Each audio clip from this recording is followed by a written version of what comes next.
ಭಾರತದಲ್ಲಿ ಎಲೆಕ್ಷನ್ ಅಂತ ಅಂದ್ರೆ ಫ್ರೀ ಅಂಡ್ ಫೇರ್ ಎಲೆಕ್ಷನ್ ಅನ್ನೋದು ಒಂದು ಕೋರ್ ಪ್ರಿನ್ಸಿಪಲ್ ಆಗಿದೆ ಭಾರತದ ಡೆಮೊಕ್ರೆಟಿಕ್ ಸಿಸ್ಟಮ್ ಅಲ್ಲಿ. ಸೊ ನಾವು NCERT ಅನ್ನು ಓದ್ಕೊಂಡ್ರೆ ಡೆಮೊಕ್ರಸಿ ಅನ್ನೋದು ಎಷ್ಟು ಇಂಪಾರ್ಟೆಂಟ್ ಅಂತ ಹೇಳೋದು ನಮ್ಗೆ ಗೊತ್ತಾಗ್ತಾ ಹೋಗುತ್ತೆ. ಬಟ್ ಈ free and fair election system ಅಲ್ಲಿ ಫಂಡಿಂಗ್ ಅನ್ನೋದು ತುಂಬಾನೇ ಇಂಪಾರ್ಟೆಂಟ್ ಆಗುತ್ತೆ. ಬಿಕಾಸ್ ಫಂಡಿಂಗ್ ಅನ್ನ ಎಲೆಕ್ಷನ್ ಕ್ಯಾಂಪೇನ್ಸ್ ಗಳಿಗೆ ಮತ್ತೆ ಒಂದು ಎಲೆಕ್ಟೋರಲ್ ಸಿಸ್ಟಮ್ ಅಥವಾ ಒಂದು ಪಾರ್ಟಿ ಕರೆಕ್ಟ್ ಆಗಿ ಗ್ರೋತ್ ಆಗ್ಬೇಕಂತ ಹೇಳಿದ್ರೆ ಆ ಫಂಡಿಂಗ್ ತುಂಬಾನೇ ಇಂಪಾರ್ಟೆಂಟ್. ಬಟ್ ಈ ಫಂಡಿಂಗು ಇನ್ಇಕ್ವಾಲಿಟಿ ಆಗಿ ಡಿವೈಡ್ ಆಗ್ತಾ ಇದೆ. ಸೊ ಈಗ ಕಾರ್ಪೊರೇಟ್ ಡಾಮಿನೆನ್ಸ್ ಅಂತ ಪೊಲಿಟಿಕಲ್ ಫಂಡಿಂಗ್ ಕ್ರೈಸಿಸ್ ಕ್ರಿಯೇಟ್ ಆಗ್ತಾ ಇದೆ. ಸೊ ಒಂದು ಸಿಂಗಲ್ ಪಾರ್ಟಿಗೆ ಮಾತ್ರ ಪೊಲಿಟಿಕಲ್ ಫಂಡಿಂಗ್ ಅನ್ನ ಮಾಡ್ತಾ ಇದ್ದಾರೆ ಕಾರ್ಪೊರೇಟ್ಸ್ ಗಳು. ಸೊ ಎಲೆಕ್ಷನ್ ಸಿಸ್ಟಮ್ ಅಂದ್ರೆ ಏನು, ಯಾಕೆ ಈ ರೀತಿಯಾದಂತಹ ಕಾರ್ಪೊರೇಟ್ ಇಶ್ಯೂ ಕ್ರಿಯೇಟ್ ಆಗ್ತದೆ, ಸೊ ಯಾವ ಪಾರ್ಟಿಗೆ ಹೆಚ್ಚಿನ ಫಂಡಿಂಗ್ ಹೋಗಿದೆ, ಯಾವ ರಿಪೋರ್ಟ್ ಇಂದ ಇದು ಗೊತ್ತಾಗ್ತದೆ, ಸೊ ಚಾಲೆಂಜಸ್ ಏನು ಅಂತ ಹೇಳ್ಬಿಟ್ಟು ಈ ವಿಡಿಯೋದಲ್ಲಿ ಡೀಟೇಲ್ ಆಗಿ ನೋಡೋಣ. Welcome to news navigator programme of Shankar IAS academy. So funding ಏನಾಗ್ತಾ ಇದೆ, ಇನ್ಇಕ್ವಾಲಿಟಿ ಆಗಿ ಡಿವೈಡ್ ಆಗ್ತಾ ಇದೆ. ಫಸ್ಟ್ ಆಫ್ ಆಲ್ ರೀಸನ್ ಏನು ಇನ್ಇಕ್ವಾಲಿಟಿ ಕ್ರಿಯೇಟ್ ಆಗ್ಲಿಕ್ಕೆ ಅಂತ ಹೇಳಿದ್ರೆ, 2018ರಲ್ಲಿ ಏನಾಯ್ತು ಅಂತ ಹೇಳಿದ್ರೆ ಪೊಲಿಟಿಕಲ್ ಫಂಡಿಂಗ್ಗೋಸ್ಕರ ಎಲೆಕ್ಟೋರಲ್ ಬಾಂಡ್ ಸಿಸ್ಟಮ್ ಅಂತ ಇರುತ್ತೆ. ಸೊ ಈ ಎಲೆಕ್ಟೋರಲ್ ಬಾಂಡ್ ಸಿಸ್ಟಮ್ ಅನ್ನ ಸುಪ್ರೀಂ ಕೋರ್ಟ್ ಏನ್ ಮಾಡತ್ತೆ, ರಿವೋಕ್ ಮಾಡತ್ತೆ, ಅಂದ್ರೆ ಸ್ಟ್ರೈಕ್ ಡೌನ್ ಮಾಡತ್ತೆ. ಸೊ ಸ್ಟ್ರೈಕ್ ಡೌನ್ ಮಾಡಿದ್ಮೇಲೆ ಕಂಪ್ಲೀಟ್ ಈ ಎಲೆಕ್ಟೋರಲ್ ಬಾಂಡ್ ಸಿಸ್ಟಮ್ ಏನಾಯ್ತು, government election is all about government ಅಲ್ಲ. ಸೊ ಈ ಗವರ್ಮೆಂಟ್ ಏನಾಯ್ತು, ಕಾರ್ಪೊರೇಟ್ ಆಗಿ ಕನ್ವರ್ಟ್ ಆಗತ್ತೆ. ಸೊ ಯಾಕೆ ನಾನು ಕಾರ್ಪೊರೇಟ್ ಆಗಿ ಕನ್ವರ್ಟ್ ಆಗತ್ತೆ ಅಂತ ಹೇಳ್ತಿದ್ದೀನಿ ಅಂದ್ರೆ, ಇಲ್ಲಿ ಕಾರ್ಪೊರೇಟ್ ಫಂಡಿಂಗ್ ಅನ್ನ ಅಲೋ ಮಾಡ್ಲಿಕ್ಕೆ ಸ್ಟಾರ್ಟ್ ಮಾಡ್ತಾರೆ. Inequalities in political funding started from 2018. So strike down ಮಾಡಿದ್ಮೇಲೆ ಈ ಎಲ್ಲಾ ಇಶ್ಯೂಗಳು ಸ್ಟಾರ್ಟ್ ಆಯ್ತು. ಇದೆಲ್ಲ ಭಾರತದ ಪೊಲಿಟಿಕಲ್ ಫಿನಾನ್ಷಿಯಲ್ ಸಿಸ್ಟಮ್ ನ ಕಾರ್ಪೊರೇಟ್ ಮನಿ ಮೇಲೆ ನಿಲ್ಲೋದಕ್ಕೆ ಸ್ಟಾರ್ಟ್ ಮಾಡ್ತು. ಸೊ ಅಂದ್ರೆ ನಮ್ಮ ಪೊಲಿಟಿಕಲ್ ಸಿಸ್ಟಮ್ ಎಂಟೈರ್ಲಿ ಇವಾಗ ಕಾರ್ಪೊರೇಟ್ ಫಿನಾನ್ಸ್ ಅಥವಾ ಕಾರ್ಪೊರೇಟ್ ಫಂಡಿಂಗ್ ಮೇಲೆ ನಿಂತಿದೆ ಅಂತ ಹೇಳಿದ್ರೆ ತಪ್ಪಾಗೋದಿಲ್ಲ. ಸೊ ಕಾರ್ಪೊರೇಟ್ ಫಂಡಿಂಗ್ ಮಾಡೋದ್ರಿಂದ ಪ್ರಾಬ್ಲಮ್ ಏನ್ ಪ್ರಾಬ್ಲಮ್ ಅಂತ ಹೇಳಿದ್ರೆ, ಒಂದು ಪೊಲಿಟಿಕಲ್ ಸಿಸ್ಟಮ್ ಅಲ್ಲಿ ಅಥವಾ ಒಂದು ಡೆಮೋಕ್ರಸಿಯಲ್ಲಿ ಕಾರ್ಪೊರೇಟ್ ಫಂಡಿಂಗ್ ಜಾಸ್ತಿ ಆಗ್ತಿದೆ ಅಂತ ಹೇಳಿದ್ರೆ ಅಲ್ಲಿ ಇನ್ಸ್ಟಿಟ್ಯೂಷನಲ್ ಕರಪ್ಷನ್ ಜಾಸ್ತಿ ಆಗುತ್ತೆ ಅಂತ ಅರ್ಥ. ಸೊ ಈ ರೀತಿ ಟರ್ಮಿನಾಲಜಿಯನ್ನ ನೀವು ಎಕ್ಸಾಮ್ ಅಲ್ಲಿ ಯೂಸ್ ಮಾಡಿದ್ರೆ ಆ ಒಂದು ಟೆಕ್ನಿಕಲ್ ಟರ್ಮ್ಸ್ ಗಳು ನಿಮ್ಮ ಎಕ್ಸಾಮ್ ಅಲ್ಲಿ ವ್ಯಾಲ್ಯೂ ಅಡಿಷನ್ ಆಗಿ ಹೆಲ್ಪ್ ಆಗುತ್ತೆ. ಇನ್ಸ್ಟಿಟ್ಯೂಷನಲ್ ಕರಪ್ಷನ್, ಅದ್ರ ಜೊತೆಗೆ ಅನ್ಇಕ್ವಲ್ ಪೊಲಿಟಿಕಲ್ ಪಾರ್ಟಿಸಿಪೇಷನ್ ಕೂಡ ಕ್ರಿಯೇಟ್ ಆಗುತ್ತೆ. So unequal political participation create ಆಗುತ್ತೆ ಅಂಡ್ ಇದ್ರ ಥ್ರೂ ಕರಪ್ಷನ್ ಕೂಡ ಇನ್ಕ್ರೀಸ್ ಆಗುತ್ತೆ. ಸೊ ಇದು ಮೇಜರ್ ಕನ್ಸರ್ನ್ ಕಾರ್ಪೊರೇಟ್ಸ್ಗೆ ಕೊಡ್ತಿರೋದ ಮೇಜರ್ ಕನ್ಸರ್ನ್ ಇದಾಗಿದೆ. ಅನ್ಇಕ್ವಲ್ ಪೊಲಿಟಿಕಲ್ ಫಂಡಿಂಗ್ ಇಂದ electoral competition and political participation access problem ಆಗ್ತಿದೆ. ಸೊ ಹೇಗೆ ಪ್ರಾಬ್ಲಮ್ ಆಗತ್ತೆ ಅಂತ ಹೇಳಿದ್ರೆ, ಈ ಕಾರ್ಪೊರೇಟ್ಸ್ ಏನಾಗತ್ತೆ, ಯಾರು ರೂಲಿಂಗ್ ಪಾರ್ಟಿ ಇರ್ತಾರಲ್ವಾ ಅವರಿಗೆ ಪೊಲಿಟಿಕಲ್ ಫಂಡಿಂಗ್ ಅನ್ನ ಮಾಡ್ತಾರೆ. ಸೊ ಯಾವ ರೂಲಿಂಗ್ ಪಾರ್ಟಿ ಇರುತ್ತೆ ಅದೇ ಪಾರ್ಟಿಗೆ ಪೊಲಿಟಿಕಲ್ ಫಂಡಿಂಗ್ ಮಾಡೋದ್ರಿಂದ ಎಲೆಕ್ಷನ್ ಕ್ಯಾಂಪೇನ್ಸ್ ಗಳು ಒಂದು ಪರ್ಟಿಕ್ಯುಲರ್ ಪೊಲಿಟಿಕಲ್ ಪಾರ್ಟೀಸ್ ಇಂದ ಮಾತ್ರ ರೆಪ್ರೆಸೆಂಟ್ ಆಗ್ತಾ ಇರುತ್ತೆ. ಬೇರೆ ಪಾರ್ಟೀಸ್ ಗಳ ರೆಪ್ರೆಸೆಂಟೇಷನ್ ಅಲ್ಲಿ ರೆಡ್ಯೂಸ್ ಆಗ್ತಾ ಬರುತ್ತೆ. ಇದರಿಂದ ಏನಾಗುತ್ತೆ ಅಂತ ಹೇಳಿದ್ರೆ ಕಾಂಪಿಟೇಷನ್ ರೆಡ್ಯೂಸ್ ಆಗ್ತಾ ಬರುತ್ತೆ. ಸೊ ಕಾಂಪಿಟೇಷನ್, ಯಾವ ಕಾಂಪಿಟೇಷನ್ ರೆಡ್ಯೂಸ್ ಆಗುತ್ತೆ, ಎಲೆಕ್ಟೋರಲ್ ಕಾಂಪಿಟೇಷನ್ ಅಂದ್ರೆ ಒಂದು ಪಾರ್ಟಿಯಿಂದ ಇನ್ನೊಂದು ಪಾರ್ಟಿಗೆ ಪೊಲಿಟಿಕಲ್ ಕಾಂಪಿಟೇಷನ್ ಏನಿರುತ್ತೆ, ಪೊಲಿಟಿಕಲ್ ಪಾರ್ಟೀಸ್ ಅಜೆಂಡಾ ಏನೇ ಇರ್ಬೋದು, ಬಟ್ ಆ ಪಾರ್ಟೀಸ್ಗೆ ಫಿನಾನ್ಷಿಯಲ್ ಸಿಸ್ಟಮ್ ಇಲ್ಲ, ಫಂಡಿಂಗ್ ಸಪೋರ್ಟ್ ಇಲ್ಲ ಅಂತ ಹೇಳಿದ್ರೆ ಆ ಪಾರ್ಟಿಯ ಎಲೆಕ್ಟೋರಲ್ ಕಾಂಪಿಟೇಷನ್ ಡಿಕ್ಲೈನ್ ಆಗ್ತಾ ಬರುತ್ತೆ. ಅಂಡ್ ಪೊಲಿಟಿಕಲ್ ಪಾರ್ಟಿಸಿಪೇಷನ್ ಆಕ್ಸೆಸ್ ಕೂಡ ಇಲ್ಲಿ ಪ್ರಾಬ್ಲಮ್ ಆಗುತ್ತೆ. ಸೊ ಈ ಎರಡು ಕೂಡ ಕಾರ್ಪೊರೇಟ್ಸ್ ಗಳು ಜಾಸ್ತಿ ಫಂಡಿಂಗ್ ಅನ್ನ ಮಾಡೋದ್ರಿಂದ ಆಗ್ತಿರುವಂತಹ ಪ್ರಾಬ್ಲಮ್ಸ್ ಆಗಿದೆ. ಸೊ ವೈ ದಿಸ್ ಪ್ರಾಬ್ಲಮ್ ಅಂತ ಹೇಳಿದ್ರೆ, ಯಾವುದು ಬೆಟರ್ ರಿಸೋರ್ಸಸ್ ಸಿಗುತ್ತೆ, ಸೊ ಬೆಟರ್ ಸೋರ್ಸಸ್ ಅಥವಾ ಬೆಟರ್ ರಿಸೋರ್ಸ್ ಯಾವ ಪಾರ್ಟಿಗೆ ಸಿಗ್ತಿರುತ್ತೆ ಆ ಪಾರ್ಟಿ ಮಾತ್ರ ಅಥವಾ ಆ ಪಾರ್ಟಿಗೆ ಮಾತ್ರ ಬೆಸ್ಟ್ ಅಡ್ವಾಂಟೇಜ್ ಸಿಗ್ತಾ ಹೋಗುತ್ತೆ. ಸೊ ಬೆಸ್ಟ್ ಅಡ್ವಾಂಟೇಜ್ ಸಿಗೋದ್ರಿಂದ ಕ್ಯಾಂಪೇನ್ಸ್ ಅಲ್ಲಿ ವಿಸಿಬಿಲಿಟಿ ಜಾಸ್ತಿ ಆಗುತ್ತೆ.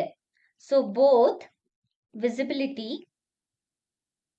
Along with that organisational reach ಕೂಡ ಜಾಸ್ತಿ ಆಗುತ್ತೆ. Organisational reach. ಸೊ ಇದೆರಡು ಕೂಡ ಜಾಸ್ತಿ ಆದ್ರೆ ಅಗೇನ್ ಯಾವ ಪಾರ್ಟಿ ಬಂದಿರುತ್ತೆ ಅದೇ ಪಾರ್ಟಿ ಬರುವಂತಹ ಚಾನ್ಸಸ್ ಕೂಡ ಜಾಸ್ತಿ ಆಗುತ್ತೆ. ಇದು ಯಾಕೆ ಅಂತ ಹೇಳಿದ್ರೆ weak regulation, poor enforcement, lack of political will, election ಸಿಸ್ಟಮ್ಗೆ ಪ್ರಾಬ್ಲಮ್ ಆಗುತ್ತೆ. ಫ್ರೀ ಅಂಡ್ ಫೇರ್ ಎಲೆಕ್ಷನ್ ಅಂತ ಏನ್ ಕರಿತಾ ಇದೀವಿ ಆ ಒಂದು ಪರ್ಟಿಕ್ಯುಲರ್ ಎಲೆಕ್ಷನ್ ಸಿಸ್ಟಮ್ಗೆ ಇದು ಥ್ರೆಟ್ ಮಾಡುವಂತಹ ಚಾನ್ಸಸ್ ಇರುತ್ತೆ. ಕಾರ್ಪೊರೇಟ್ ಡೊನೇಷನ್ ನ ಪಾರ್ಟಿ ವೈಸ್ ಹೇಗ್ ಕೊಡ್ತಿದ್ದಾರೆ ಅಂತ ಹೇಳ್ಬಿಟ್ಟು ನೋಡೋಣ ಇವಾಗ. ಸೊ ಪಾರ್ಟಿ ವೈಸ್ ಹೇಗ್ ಕೊಡ್ತಿದ್ದಾರೆ ಅಂತ ಹೇಳಿದ್ರೆ financial year 2013 and 14, financial year 23 and 24 ನ ನೋಡ್ಕೊಂಡ್ರೆ ಈ ಪರ್ಟಿಕ್ಯುಲರ್ ಪೀರಿಯಡ್ ಅಲ್ಲಿ ಡೊನೇಷನ್ ಇನ್ಕ್ರೀಸ್ ಆಗ್ತಾ ಬಂದಿದೆ. 2013-14 ಹಾಗೆ 2023-24 ಪೀರಿಯಡ್ ಇಂದ ಡೊನೇಷನ್ ಜಾಸ್ತಿ ಆಗ್ತಾನೆ ಬಂದಿದೆ. For example incumbent political party, let me consider BJP ಅಂತ ಹೇಳಿ ತಗೊಂಡ್ರೆ, ಈ incumbent political party nearly 84.65% political fund ಅನ್ನ ತಗೊಂಡಿದೆ. ಅಂದ್ರೆ ಇದು ಒಂದಕ್ಕೆ ಪೊಲಿಟಿಕಲ್ ಡೊನೇಷನ್ ನ ಮಾಡಿದ್ದಾರೆ. ಅಂದ್ರೆ ಈಗ 100% ಫಿನಾನ್ಸ್ ಇದೆ ಅಂತ ಹೇಳಿದ್ರೆ ಅದರಲ್ಲಿ 84.65% ಬರೀ ಇನ್ಕ್ಯುಬೆಂಟ್ ಪೊಲಿಟಿಕಲ್ ಪಾರ್ಟಿಗೆ ಸಿಕ್ಕಿದೆ from all the direct corporate donations ಅಂತ. ನಂತರ ಇದು ಬೇರೆ ನ್ಯಾಷನಲ್ ಪಾರ್ಟೀಸ್ಗೆ ಕಂಪೇರ್ ಮಾಡ್ಕೊಂಡ್ರೆ 4 times ಜಾಸ್ತಿ ಇದೆ. ಬೇರೆ ಬೇರೆ ನ್ಯಾಷನಲ್ ಪಾರ್ಟೀಸ್ಗಳು ಫಾರ್ ಎಕ್ಸಾಂಪಲ್ ಕಾಂಗ್ರೆಸ್ ಈ ತರ ಪಾರ್ಟೀಸ್ಗಳನ್ನ ಕಂಪೇರ್ ಮಾಡ್ಕೊಂಡ್ರೆ ಅವಕ್ಕೆ ಅಲೋಕೇಟ್ ಮಾಡಿರೋದು ಅಥವಾ ಅದಕ್ಕೆ ಡೊನೇಟ್ ಮಾಡಿರೋ ಅಮೌಂಟಿಗೆ ಕಂಪೇರ್ ಮಾಡಿದ್ರೆ 4 times ಈ ಒಂದು ಪರ್ಟಿಕ್ಯುಲರ್ ರೂಲಿಂಗ್ ಪಾರ್ಟಿಗೆ ಸಿಗ್ತಿದೆ. ಅಲಾಂಗ್ ವಿತ್ ದಟ್ 71.67% ಫಂಡು ಬಿಜೆಪಿಗೆ ಎಲೆಕ್ಟೋರಲ್ ಟ್ರಸ್ಟ್ ಕಡೆಯಿಂದ ಬಂದಿದೆ. Electoral ಟ್ರಸ್ಟ್ಸ್ which is nothing but funding ಮಾಡ್ತಿರೋದು ಯಾವುದು electoral trust. Along with that ನಾವು ಹಿಂದಿನ ಸ್ಲೈಡ್ ಅನ್ನ ನಾವು ನೋಡ್ಕೊಂಡ್ರೆ ಇಲ್ಲಿ ಡೈರೆಕ್ಟ್ ಕಾರ್ಪೊರೇಟ್ ಡೊನೇಷನ್ ಈ ಎರಡು ಕಡೆಯಿಂದ ಫಂಡಿಂಗ್ ಬರ್ತಿದೆ ಅಂತ ಗೊತ್ತಾಯ್ತು. ಇದೆಲ್ಲ ಫಿನಾನ್ಷಿಯಲ್ ಅಸಿಮಿಟ್ರಿಯನ್ನ ರೆಪ್ರೆಸೆಂಟ್ ಮಾಡ್ತಿದೆ. ಪರ್ಟಿಕ್ಯುಲರ್ಲಿ ಒಂದು ಪಾರ್ಟಿಯ ಫೇವರೇಬಲ್ ಆಗಿ ಅಥವಾ ರೂಲಿಂಗ್ ಪಾರ್ಟಿಯ ಫೇವರೇಬಲ್ ಆಗಿ ಫಿನಾನ್ಷಿಯಲ್ ಅಸಿಮಿಟ್ರಿಯನ್ನ ತಗೊಂಡು ಅಥವಾ ಫಿನಾನ್ಷಿಯಲ್ ಅಸಿಮಿಟ್ರಿಯನ್ನ ಇದು ಇಂಟ್ರೊಡ್ಯೂಸ್ ಮಾಡ್ತಿದೆ ಅಂತ ಹೇಳ್ಬೋದು. ಸೊ ಎಲೆಕ್ಟೋರಲ್ ಟ್ರಸ್ಟ್ ಸ್ಕೀಮ್ ನ ನೋಡೋಣ. ಈ ಎಲೆಕ್ಟೋರಲ್ ಟ್ರಸ್ಟ್ ಸ್ಕೀಮ್ ಅಂದ್ರೆ ಏನು? 2013ರಲ್ಲಿ ಕಾರ್ಪೊರೇಟ್ ಪೊಲಿಟಿಕಲ್ ಡೊನೇಷನ್ ನ ಫಾರ್ಮಲೈಸೇಷನ್ ಮಾಡೋದಕ್ಕೋಸ್ಕರ ಎಲೆಕ್ಟೋರಲ್ ಟ್ರಸ್ಟ್ ಸ್ಕೀಮ್ ಅನ್ನ ತಗೋಬರ್ತಾರೆ. ಅಂದ್ರೆ ಕಾರ್ಪೊರೇಟ್ಸ್ ಡೊನೇಷನ್ ಸ್ಟಾರ್ಟ್ ಆಗುತ್ತೆ ಅಲ್ವಾ, ಈ ಕಾರ್ಪೊರೇಟ್ ಡೊನೇಷನ್ಸ್ ಗಳನ್ನ ಫಾರ್ಮಲೈಸೇಷನ್ ಮಾಡೋದಕ್ಕೋಸ್ಕರ ಎಲೆಕ್ಟೋರಲ್ ಟ್ರಸ್ಟ್ ಸ್ಕೀಮ್ ಅಂತ ಹೇಳ್ಬಿಟ್ಟು ತಗೊಂಡ್ಬರ್ತಾರೆ. ಸೊ ಎಲೆಕ್ಟೋರಲ್ ಟ್ರಸ್ಟ್ ಸ್ಕೀಮ್ ಪ್ರಕಾರ ಫಿನಾನ್ಷಿಯಲ್ ಇಯರ್ 2013-14 ಇಂದ 2023-24 ಡೇಟಾ ಪ್ರಕಾರ ಟಾಪ್ 10 ಟ್ರಸ್ಟ್ ಗಳಿಗೆ ಕಂಪೇರ್ ಮಾಡ್ಕೊಂಡ್ರೆ prudent electoral trust top 10 trust ಅಲ್ಲಿ ಪ್ರುಡೆಂಟ್ ಎಲೆಕ್ಟೋರಲ್ ಟ್ರಸ್ಟ್ ಡಾಮಿನೇಟ್ ಆಗಿದೆ, which received approximately 33,330 crore amount as a donation. That is nothing but 86.38%. So ಅದರಲ್ಲಿ 75% donation ಯಾವ್ದು ಕೊಟ್ಟಿದೆ ಅಂತ ಹೇಳಿದ್ರೆ ಪರ್ಟಿಕ್ಯುಲರ್ಲಿ ಒಂದು ಪೊಲಿಟಿಕಲ್ ಪಾರ್ಟಿ ಅಥವಾ ರೂಲಿಂಗ್ ಪಾರ್ಟಿಗೆ 75% ಅಮೌಂಟ್ ಅನ್ನ ಫಂಡಿಂಗ್ ಮಾಡಿದೆ. ಪರ್ಟಿಕ್ಯುಲರ್ಲಿ ಫಿನಾನ್ಷಿಯಲ್ ಇಯರ್ 2024 and 25 ನ ನೋಡ್ಕೊಂಡ್ರೆ 2,668.49 crore ಟ್ರಸ್ಟ್ ರಿಸೀವ್ ಮಾಡಿದೆ ಫಂಡ್ ಅನ್ನ. ಅದರಲ್ಲಿ 2,180 crore ಅಮೌಂಟ್ ಪರ್ಟಿಕ್ಯುಲರ್ಲಿ ಸಿಂಗಲ್ ಪಾರ್ಟಿಗೆ ಹೋಗಿದೆ, that is BJP. After that remaining 216 crore ಬಂದ್ಬಿಟ್ಟು ಕಾಂಗ್ರೆಸ್ಸಿಗೆ ಡೊನೇಷನ್ ಮಾಡಿದ್ದಾರೆ. ಈ ಡಾಟಾಸ್ ನ ನೋಡಿದ್ರೆ ಟ್ರಸ್ಟ್ ಕಡೆಯಿಂದ ಪೊಲಿಟಿಕಲ್ ಫಂಡಿಂಗು ಏನ್ ಹೋಗ್ತಿದೆ ಅಲ್ವಾ, ಇದು ಕೆಲವು ಟ್ರಸ್ಟ್ ಹಾಗೂ ಕೆಲವು ಪಾರ್ಟೀಸ್ ಮೇಲೆ ಅಷ್ಟೇ ಡಿಪೆಂಡ್ ಆಗಿರೋದನ್ನ ನಾವು ನೋಡ್ಬೋದಾಗತ್ತೆ. ಯಾಕೆ ಈ ತರ ಆಗ್ತಿದೆ, ಟ್ರಾನ್ಸ್ಪರೆನ್ಸಿ ಡೆಫಿಸಿಟ್ ಏನು ಅಂತ ಹೇಳ್ಬಿಟ್ಟು ನೋಡ್ಕೊಳ್ಳೋಣ.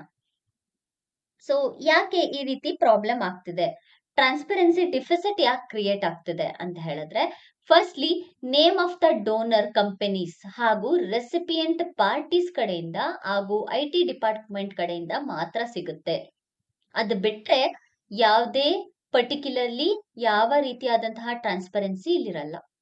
ಸೆಕೆಂಡ್ಲಿ, ಯಾವ ಕಂಪನಿ ಯಾವ ಪಾರ್ಟಿಗೆ ಡೊನೇಟ್ ಮಾಡ್ತಿದೆ ಅಥವಾ ಯಾವ ಯಾವ ರೀತಿ ಫಂಡ್ ಅನ್ನ ಡಿಸ್ಪರ್ಸ್ ಮಾಡ್ತಿದ್ದಾರೆ, ಇದು ಯಾವ ಐಡಿಯಾಸ್ ಕೂಡ ಇಲ್ಲಿ ಸಿಗೋದಿಲ್ಲ.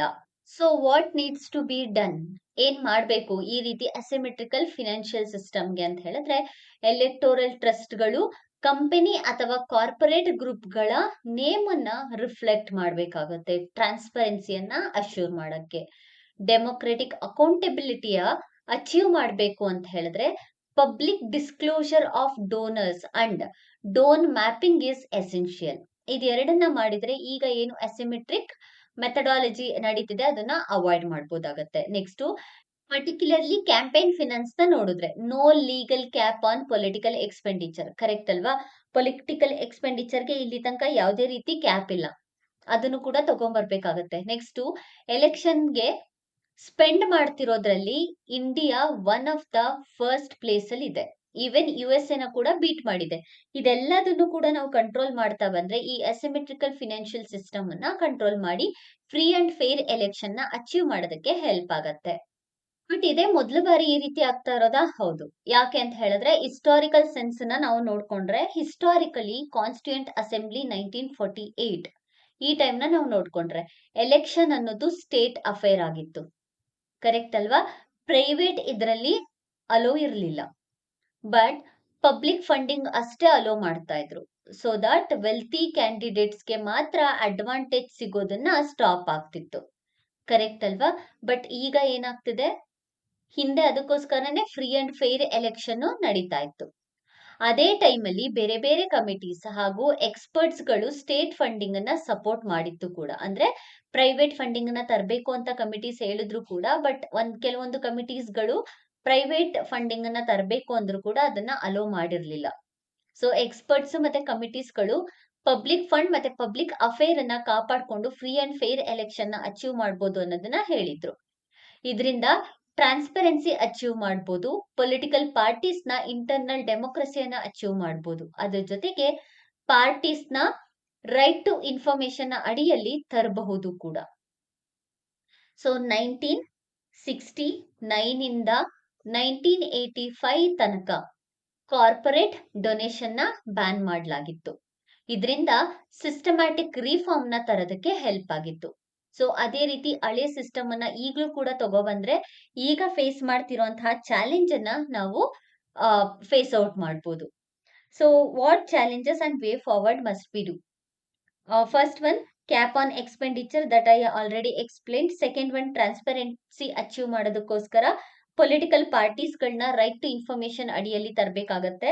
ನಂತರ ಪಬ್ಲಿಕ್ ಫಂಡಿಂಗ್ ಸ್ಟೇಟ್ ಫಂಡಿಂಗ್ ಅನ್ನ ಎಕ್ಸ್ಕ್ಲೂಸಿವ್ ಆಗಿ ಇಟ್ಕೋಬೇಕಾಗತ್ತೆ, ಪ್ರೈವೇಟ್ ಫಂಡಿಂಗ್ ಅನ್ನ ಅವಾಯ್ಡ್ ಮಾಡಿ.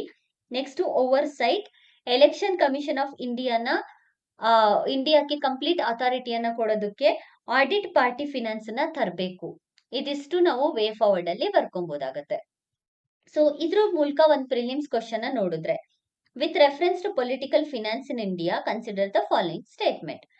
Currently, there is no legal limit on the amount of money a political party can be spent during the election campaign. Statement 1 is correct. Yaude cap illa. Second one, the electoral trust scheme was introduced to anonymize corporate donation to political party completely. No, idu option wrong. The Supreme Court declared the electoral bond scheme unconstitutional in 2024. Third option correct. So second option wrong, because electoral trust scheme ನ ಯಾಕೆ ತಗೊಬಂದ್ರು ಅಂತ ಹೇಳ್ಬಿಟ್ಟು ನಾನು ಇಲ್ಲಿ ಹೇಳಿದ್ದೀನಿ.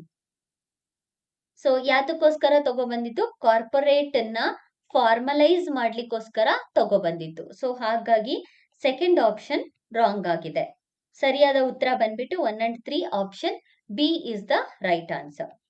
So next mains question, inequalities in political funding strike at the root of free and fair electoral competition. In light of the recent Supreme Court judgment on electoral bonds, discuss the challenge of corporate dominance in Indian election and suggest reform to ensure level playing field.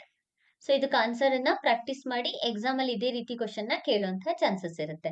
So ಇದಿಷ್ಟು ಈಗ ಬಂದಿರೋ report ಅಥವಾ ಈಗ ಬಂದಿರೋ editorial ನ analysis. So ಇದು electoral quality ಯಾವ ರೀತಿ ಎರೋಡ್ ಆಗ್ತಿದೆ ಇಂಡಿಯಾದಲ್ಲಿ ಅನ್ನೋದನ್ನ ರೆಪ್ರೆಸೆಂಟ್ ನ ಮಾಡ್ತಿದೆ. ಸೊ ಇದೇ ರೀತಿಯಾದ ಹೆಚ್ಚಿನ ವಿಡಿಯೋಸ್ಗಾಗಿ ನಮ್ಮ ಚಾನೆಲ್ ನ ಶೇರ್ ಮಾಡಿ ಮತ್ತೆ ಸಬ್ಸ್ಕ್ರೈಬ್ ಮಾಡಿ. Thank you.